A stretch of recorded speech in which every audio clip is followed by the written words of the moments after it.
Scrutiny Performance Panel, and today we're going to be discussing the budget. But first, are there any apologies for absence? Yes, there's apologies from Councillor Miles Langstone and Mike Day, and Beverly Hopkins is going to be a little bit late. Okay. Are there any disclosure of personal and prejudicial interests? The normal one. I have a son working for the authority, Education Authority. Okay. Then the prohibition of whip votes and declaration of party whips. Going through this very quickly. Number 4, letters and minutes. Any comments, anyone? Okay, great, thank you. We can take those as being a true record. Good.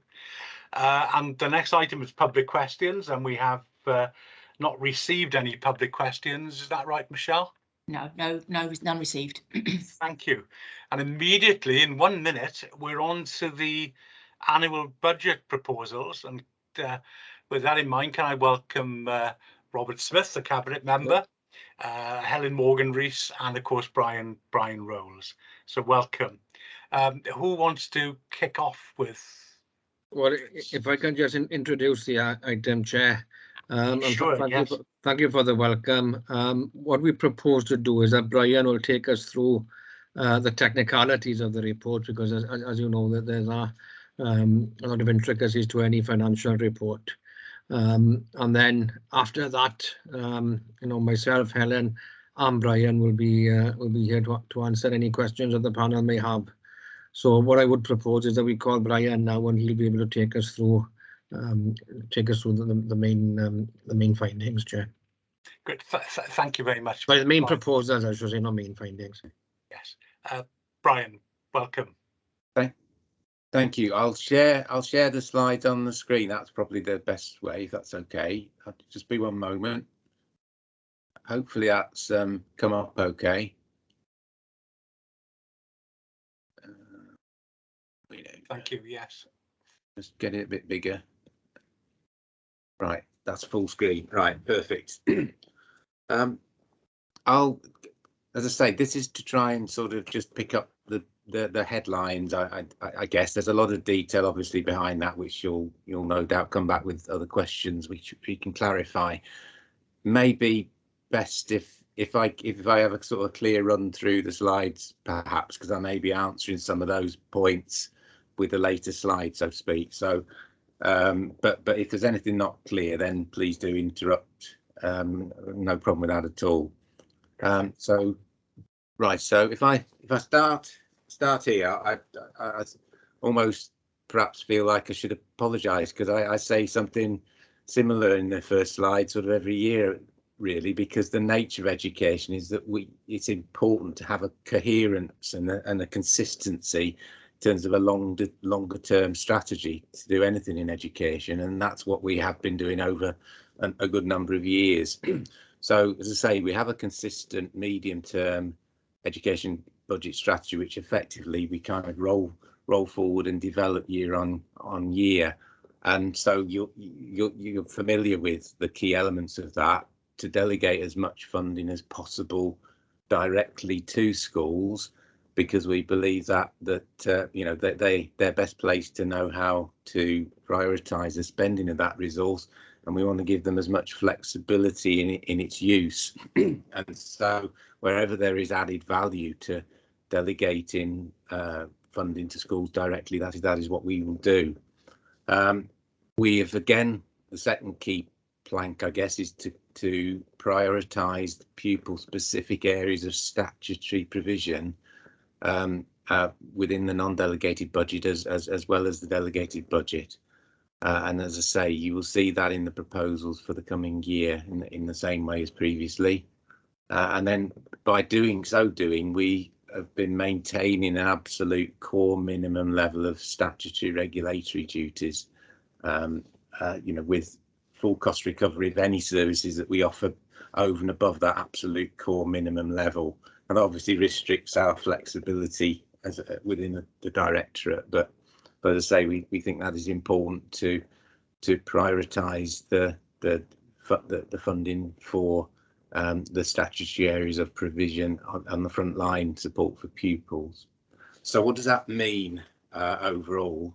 If we start first of all looking at the delegated schools budget for the coming financial year, we're proposing and seeing we would see a cash uplift of £11.7 million, or 7%. In actual fact, that's on the gross delegated schools budget, which includes the post-16 funding and some grant elements. On the base delegated budget, that would actually be higher than 7%. Now that again, as we saw in 21-22, that is a genuine real terms increase in funding for schools. Now on top of that, it was announced last year and it's been supported again in this year's budget, this rolling investment of just over £7 million. It is over 10 years for the schools' IT infrastructure and devices. Otherwise, schools would have to be putting that money aside to meet those sort of replacement costs, you know, at the end of that 10-year period. But the council effectively is providing that resource up front with no cost to schools. You've obviously got the BAM-B capital programme, the schools capital investment programme, an envelope of almost £150 million, which we are delivering on very effectively. We've got three major schemes opening formally in over recent weeks or the coming weeks. On top of that, we've also got the continuing annual structural maintenance programme, which regularly schools benefit to the tune of around £3 million each year. That is very largely now on a planned basis rather than a reactive basis, which gets the best possible use out of that investment. And we've got some very significant rolling programmes within that on school sites. So the vast majority of schools have benefited greatly over a number of years through that programme. Now, obviously there's a lot of sort of uncertainties around budget assumptions at the moment, and very kindly the Section 151 officer has agreed that we do have access in year to the central inflation budget provision, which is just recognising the uncertain nature of some of those uncertainties across some of our budgets in the coming year. Now, obviously, energy bills is an incredibly difficult one to predict where that is going. It's certainly going up. Thankfully, we have the benefit of the current contract arrangements for schools, which actually cushions the impact in the coming year. But an extra £1 million has been included in the indicative cash limits for the delegated schools budget for 23-24 onwards, to recognise the fact that there will be anticipated increases in energy bills at that time. So pull that together, and together with the additional targeted funding in some of non-delegated budgets where we've got some externally driven cost and demand pressures, that amounts to £13.6 million of a cashing uplift, or around 7.2% of the total education portfolio budget. Now, we do have challenging savings targets that are still there within the medium-term financial plan. Those are basically the ones that were approved in previous years, which we're on with delivering. I'll fill out a bit of the detail now with the next slide. So let's just tease out what that means in practice then. If we start off with the delegated schools budget, there is additional funding in the sums that have been proposed to meet fully the anticipated pay awards, the full impact of the social care levy, which is, as you'll appreciate, adding another 1.25% cost onto the national insurance costs. It's enough to more than meet the wider inflationary and other cost pressures, including where we are seeing those pressures coming through in the area of additional learning needs affecting schools, where we are seeing a significant increase in free school meal entitlements, and also where you have inevitably a knock-on effect in terms of the level of service level agreements, the full cost of delivering those services to schools. There is more than enough funding that's been provided in next year to meet those costs, though. In terms of the SLAs, there are some specific ones, catering, the ICT technical SLA, and also the music service, where there are some specific external factors which mean that there will be a higher than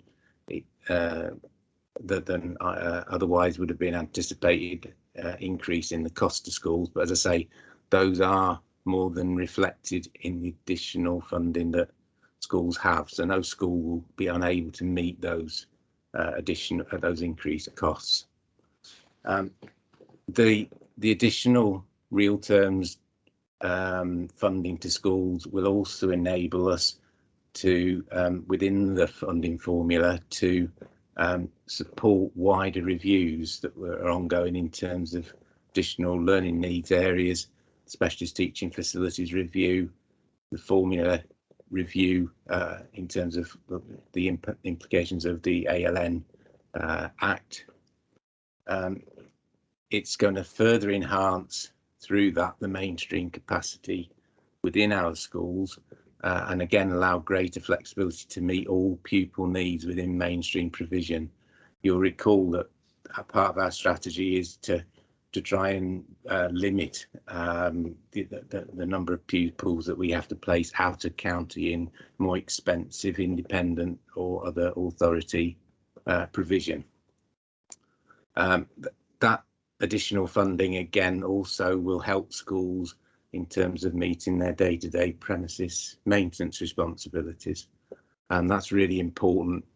Schools have also had two allocations of specific Welsh Government revenue maintenance grant, so that they really do have the opportunity to properly address those their own operational day-to-day premises maintenance responsibilities with that funding that's been provided.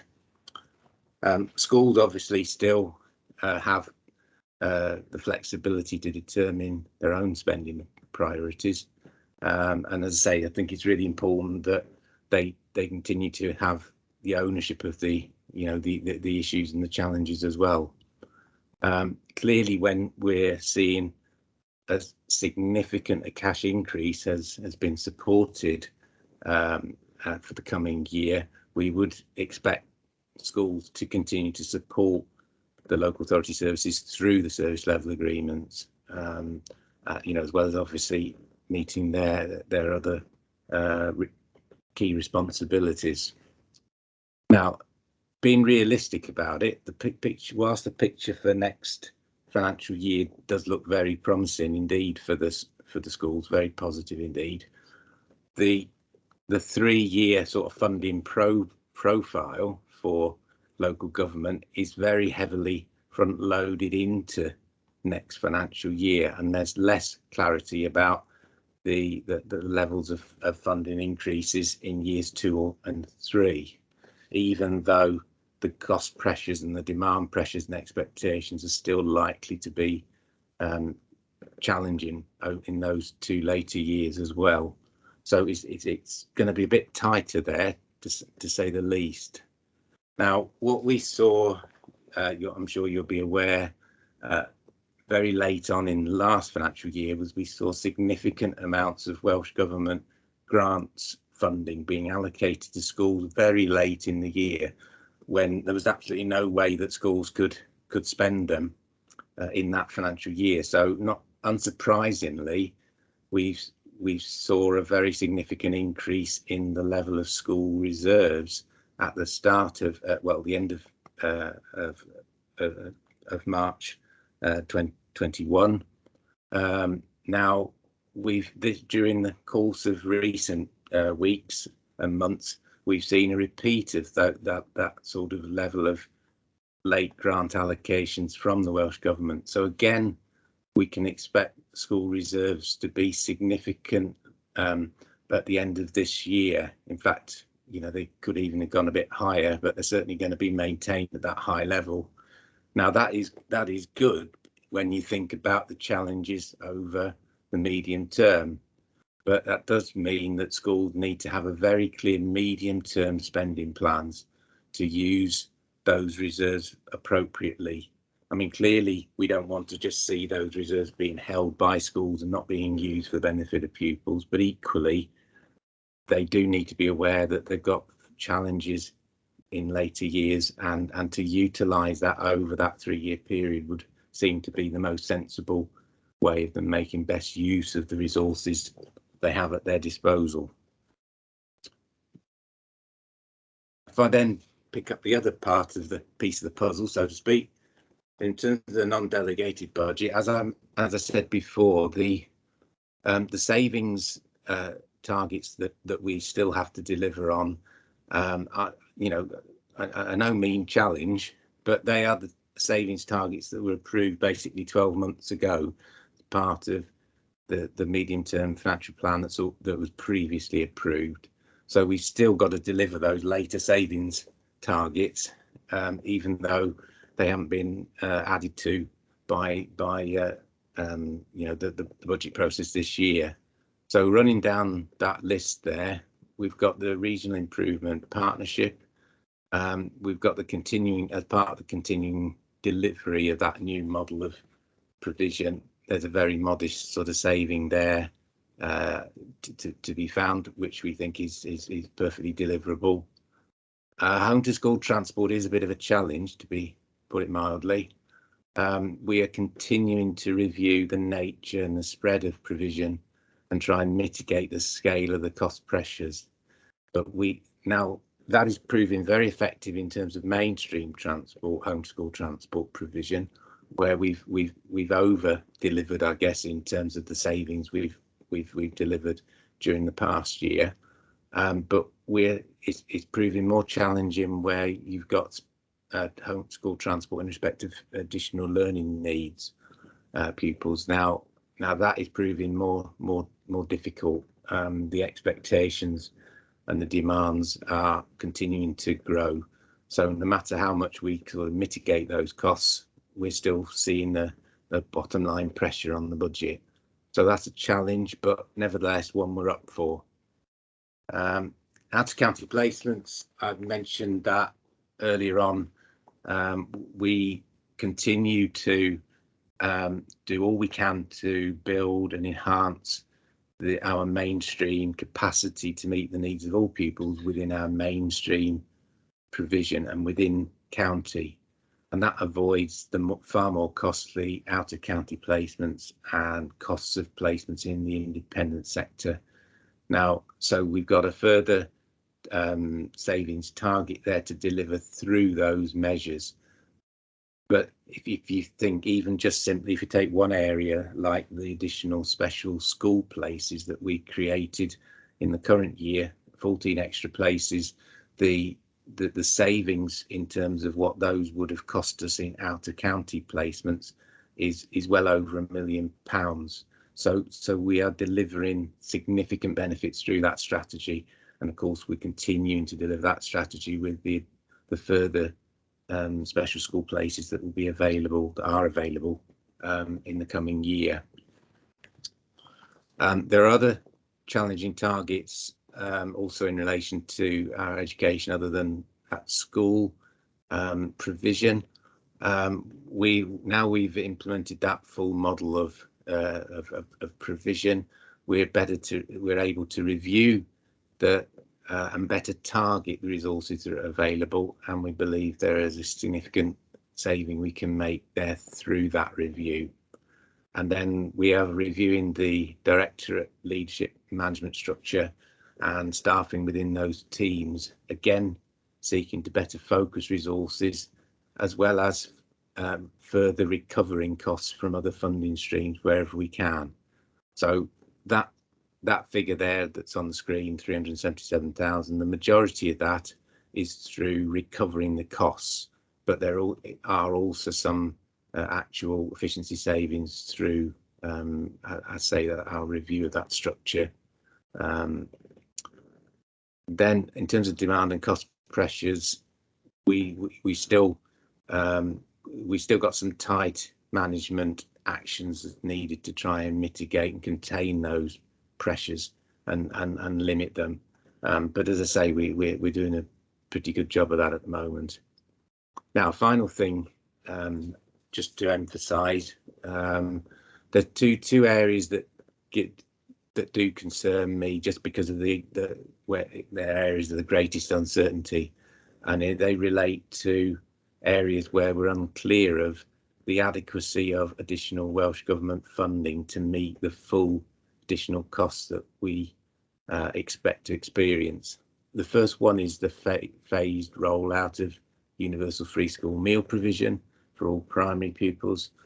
Now, that is to be phased in over 3 years. There is additional funding that has been talked about across Wales, but we don't know how that will be allocated across authorities, and we don't know the split of that between what is revenue funding and what is one-off capital funding.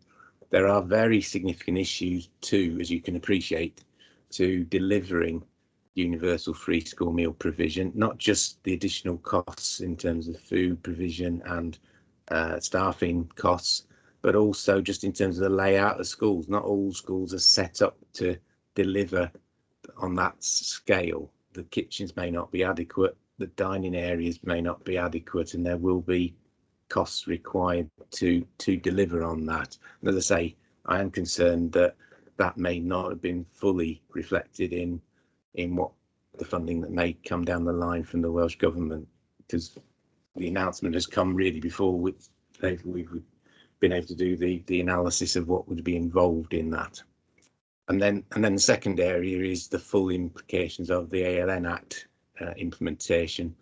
The Welsh Government now are recognising that it's not a cost neutral, far from that, but as more and more details emerge of the expectations on authorities, the scale of the cost and the pressures that would fall on schools and on authorities is becoming clearer, and it desperately needs more specific targeted funding from the Welsh Government. The continuing prioritisation of Swansea Council to the delegated schools budget is clearly helping matters, because as you've seen, there's a very significant proposed cash increase for the coming year, but really we need to see the full additional funding that's required coming through directly from the Welsh Government to address reflect the full implications of their own policies that they've approved and they've driven through.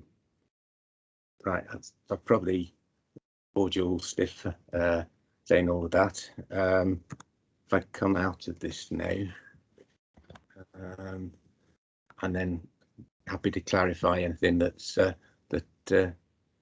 that I can. Hold on, let me see. Oh, no, I don't. This is where this is why I prefer face-to-face meetings. PowerPoint is easier face-to-face. Well, apart from anything else, I like seeing you all at the same time as I'm presenting, rather than looking at a slide. To be honest. Anyway, sorry, that's nothing to do with the. But can I say, Chair, Brian said he'd board us rigid. Well, he hasn't board us rigid. I think what he's done is given a very comprehensive and very detailed overview of the budget proposals, and I mean the level of detail there is what's required, I think, and thank you for taking us through it, Brian. No, I'd certainly agree with that, Brian. And as always, you give a very thorough report on the finances. So thank you very much for that. Are there any questions? Or Helen, do you want to come in, or Robert, before we take questions, or do you want to, just reply to anything you'd like to add before we go into them? Nothing from me, Chair, just to thank Brian. This will probably be Brian's final scrutiny meeting. Obviously, the content of what's been discussed here is the most important thing, but I just wanted to pay tribute to Brian because he will be retiring shortly. Great. Well, big loss to the council, Brian, I have to say, because all the time that I've known you, and obviously only over the last term, you've been fantastic, and the work that you've done and your knowledge is second to none. So you will be a huge loss. Right, questions. Who's going to come in? Anyone at all? I've got a few, but rather... there we are. Councillor Beverly Hopkins. Bev. Can I apologise first for joining late? Okay. I'm sorry that I couldn't get in on time. I don't know whether you'll be able to answer this. In the past, the pupil improvement grant, as they changed it to, was judged against the free school meals. With the Welsh Government fetching in, or Welsh Assembly fetching in the free school meals for all children eventually in primary, do you think this is going to affect the allocation? Because some schools, that was a lifeline for them. Yeah. And I am worried that will they still be able to judge the schools that really do need these grants? Is there anything that they'll be able to gauge them against then? Right, I'll hazard a response. Very good, extremely good point, because you're quite right. The free school meal data is used in a whole lot of different ways, not least of which through our school budget share formula, where we allocate the funding out to schools. So we do. It's also needed for the allocation of school uniform grant payments. So I think the answer is that we, in some way, the Welsh Government and authorities between us, we're going to have to continue to keep that measure there as a real measure, and then I assume the Welsh Government would wish to keep that sort of real measure, if you like, being utilised for continuing to allocate the pupil development grant, which, as you say, is a very, very significant sum. Now, at some point, possibly the Welsh Government, I guess, might try and sort of subsume that within the revenue support grant, but there's no suggestion that's going to happen imminently. If that does happen, it's really important that it transfers very explicitly into the revenue support grant, so that funding can still be passed through to the schools, because it is a really crucial excuse me, piece of the funding puzzle. So I think that's pretty much all I can say. I think we've got to find a way of keeping that that measure there, because of the wider uses that are made of it. I suppose the concern is that parents, if they don't think they need to register, they may be entitled to free school meals, but we've got to find a way of making sure they realise it's still important for them to register, because otherwise things like the pupil development grant will not, deliver the goods in terms of the funding to the specific school. Does that help at all? Yeah. Yeah, and if I can come in, Chair, because I think, Beverly, you raise a very important point here. Free school meals has been used as a proxy indicator. It has been subject to a lot of criticism over the years. I mean, how effective it is as a proxy indicator, even within education.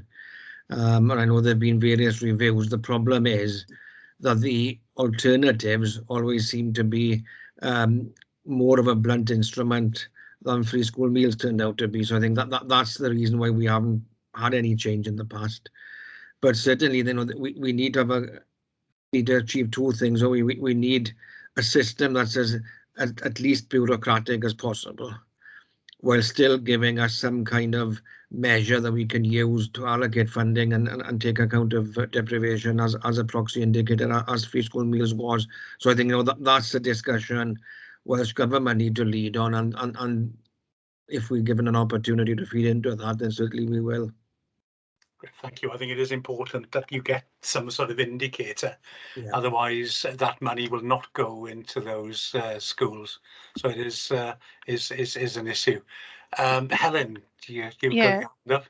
Thanks, Chair. So on that theme, there is a policy revision at national level, Bev, in relation to reducing the impact of poverty on attainment of pupils. So we haven't got the clarity today on what it might look like in the future, but I hope that revision of policy will give us some clarity as well on the theme that you've brought up today. Lovely, thank you. Thank you. Could I ask, you talk about obviously as much funding as possible going to schools directly. What percentage actually goes to schools directly? Around about 85% would be the figure. I have got it here, thinking about it. Just bear with me a moment.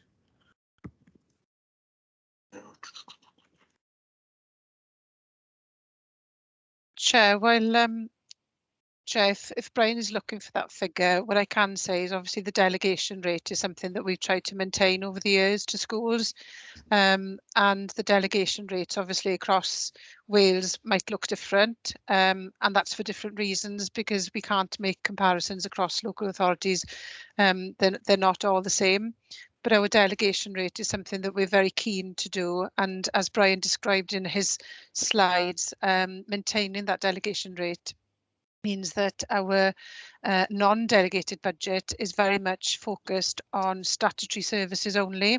So we don't have any spare amounts of cash in our central education budget, because our policy really and procedurally we try and make sure that we delegate as much out to schools as possible.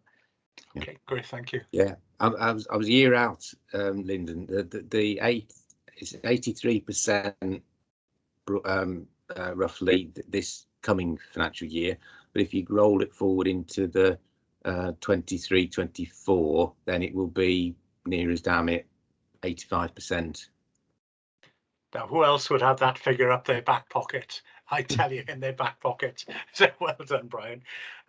You mentioned obviously energy bills, and they're affecting obviously everybody at the moment.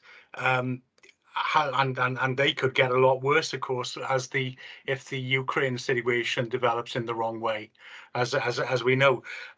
What are we doing in schools moving forward to help with green energy? Because as you probably know, any building that's heated by oil in the next few years, if that oil boiler breaks down, will not be able to be replaced, and therefore you have to then use a different form of heating that's green. Have we got any provision for those sort of changes? Right. There's a couple of different angles on that, if I may, in terms of answering it. In terms of the major capital program, so you know the BAM-B, you know, major schemes. From this past January, we would be required to include within any proposed schemes, you know, how we're going to, you know, make them carbon efficient or carbon neutral, I guess, looking forward. And there should be some additional specific funding from the Welsh Government, which should meet the additional costs of doing that, because obviously it will cost, the scheme will cost more to have those elements built into it. So that is covered in terms of, or should be covered in the major schemes going forward. Now, the point you mentioned, which is really important in terms of the school assets and estate as a whole, is how we then utilise the annual structural maintenance programme funding most effectively. Now, we have had a look at this. We haven't got all the answers yet, but we are working to see how we can address those issues that you've raised.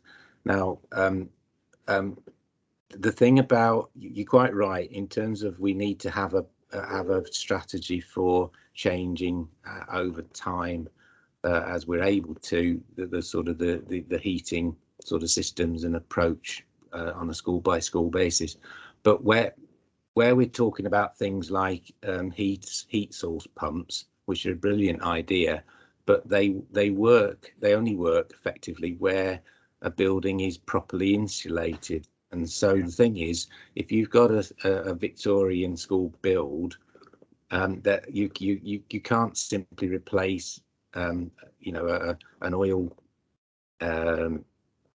boiler or a gas boiler and to heat source, and for that to be practical, because you first of all got to sort of retrofit and the installation aspects. So what we're looking at through the structural maintenance programme for the coming year and later years is that wherever we are doing works on a school, we're going to look to see how can we utilise at the same time as doing those works to actually improve the insulation, get the fabric right, so that then at the right point in time, we're able to switch over the energy source, you know, further down the line. I hope that makes sense. So effectively, if we're re-roofing a building, we'll look to how we can improve the insulation of that building as well, not just making it watertight. Yeah, no, it does. Absolutely. Yeah. I think the issue is in 2026, I think it is, if an oil boiler breaks down, we can't replace it. And therefore, you know, there's a few years ahead. I don't know how many schools are heated by oil. And something needs to be built in to, you know, make that strategy work, really, because it could be quite expensive. And as you say, heat source pumps don't, unless the building is really energy efficient up to the hill, to its they will not be warm enough actually, and so that's a big issue. But it is an issue, and then 2026 is looming, and I think that's the year actually for those. In any case, thank you, Brian, and you know, for those answers. Linda's got her hand up. You're on mute, Yep. Linda. Yep, there we are. I just want to give a warning actually, because I've been out with the dog this morning. It's amazing what you find out when you're out with the dog. I met somebody else with a dog who crossed the road and said, "Gosh, have you seen what's happening here?" There was a 12-foot ditch built outside a house that's just been sold. You couldn't get to the front door because the 12-foot ditch was going to the front door. And I said, "Good grief, they're doing some massive work here." And he said, "This is all because of solar heating. They wanted solar heating, and they found that the infrastructure," I don't understand anything about this, but the infrastructure to the house to enable them to have solar heating was all wrong, and they've had this incredible, very costly work being done. So I just offer that out just as a warning in case we're talking about new ways of heating buildings. So be very careful, Brian, if you're going to put all solar heating panels in schools. It's going to be costly. Okay. Yeah. That's what I would say. If I could come in, Chair, and reassure Linda, Brian will have retired, but Brian's successor, you know, we will be implementing solutions to this problem that take account of the nature of the building stock we've got. And I mean, you know, there's no one size fits all here, because, you know, there's things around insulation, what you can do in certain types of buildings, what you can't do in others. And I mean, all of those, as you quite rightly point out, need to be taken on board, taking this forward. Great, thank you very much, Linda. Whenever you go out with your dog, you come back with a question. I tell you, I've noticed it in a few meetings. There we go. Right, are there any other questions? Or any further questions from anyone? None at all. Good grief. Well, there you go. Well, thank you. It's Brian's very careful, analysis of the budget there.